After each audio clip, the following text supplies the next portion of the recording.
During a normal full-day class schedule, your child will be served breakfast, lunch, and a PM snack. This form only covers the PM snack. Please start by Part 1 by filling in the first and last names, birth date, and age of all children who attend pre-K only. I have 2 kids, John Doe and Jane Doe. All right, so I filled in their ages, birth dates, and names. Next, you're going to circle the normal days when we're not in a hybrid schedule. So we'll circle Monday through Friday.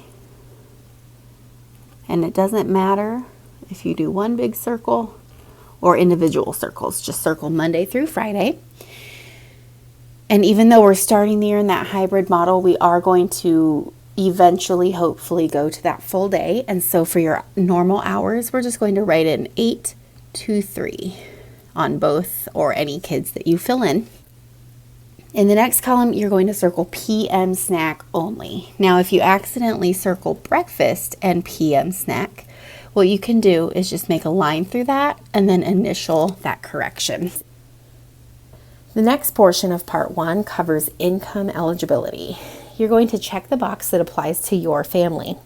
If you check the first box, a family member in your household receives benefits from food assistance, temporary assistance for families, or food distribution program on Indian reservations. You will then go ahead and go to Part 2. On Part 2, you just need to enter your case number or your identification number for that program. You'll then go down to Part 5. On Part 5, you're going to sign and date, print your name, fill in your address with city, state, and zip, and add your daytime phone number.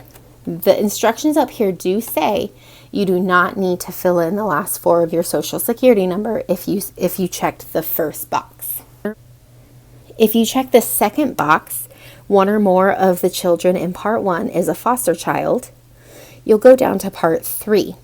In Part 3, only list the foster children. If you have other children in the program that are not foster, they should not be included here.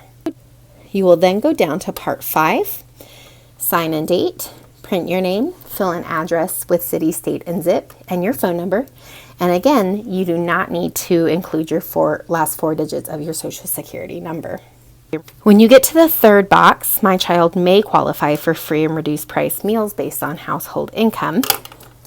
We have included in your packet this chart. So this chart will help you determine if you should select that third box or the fourth one, which says not qualify for free or reduced price meals.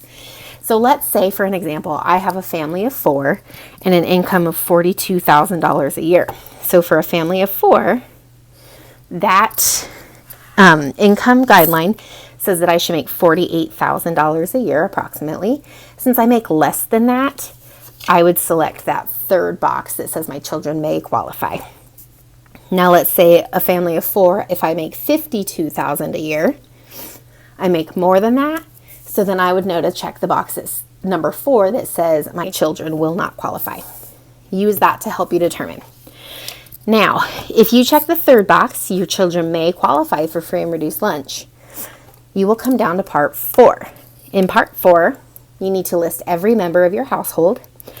And then in the columns next to that, you're going to include the income depending on the source. Let's say Dad has an income of about $3,000 a month.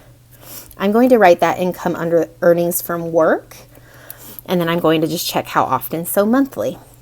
Now maybe John Doe gets child support and $200 a month. So I'll fill that in under this column under alimony, welfare, and child support.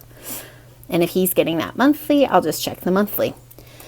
Now maybe Jane Doe is on disability, and so she receives $100 a month. I would put that under retirement, pension, social security, and other. Just make sure that the income type is under the correct column heading. All right, now that Part 4 is done, you'll go on to Part 5, sign and date, print your name, add your address with city, state, and zip, and your daytime phone number. If you check box 3, this is the only time that you do need to include the last 4 digits of your social security number. If you've checked box 4, you'll just go ahead and skip down to part 5, skip part 4. And then if you've checked box 4, you're going to do part 5 the same as the others. Sign a date, print name, address, city, state, zip, phone number, but no social security number. Remember, that's only if you checked the 3rd box. If you have any questions, please contact your family advocate. Her phone number can be found on your school's slide.